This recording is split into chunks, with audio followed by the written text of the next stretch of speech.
Middle ઈસ્ટમાં ચાલી રહેલા યુદ્ધની અસરને પગલે ગુજરાતમાં પેટ્રોલ ડીઝલની અછત સર્જાશે તેવી અફવાએ જોર પકડ્યું।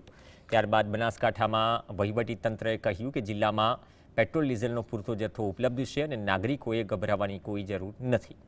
જિલ્લામાં કુલ 199 પેટ્રોલ પંપ કાર્યરત છે અને તમામ પેટ્રોલ પંપ પર નિયમિત પુરવઠો જળવાઈ રહ્યો છે।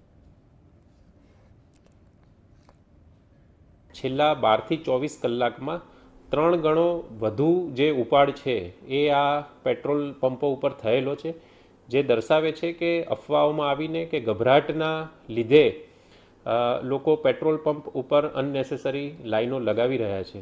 ફરીથી એકવાર જિલ્લાના તમામ નાગરિકોને વિનંતી છે કે જિલ્લાના તમામ 199 પેટ્રોલ પંપો ઉપર પૂરતો પેટ્રોલ અને ડીઝલનો જથ્થો અવેલેબલ છે।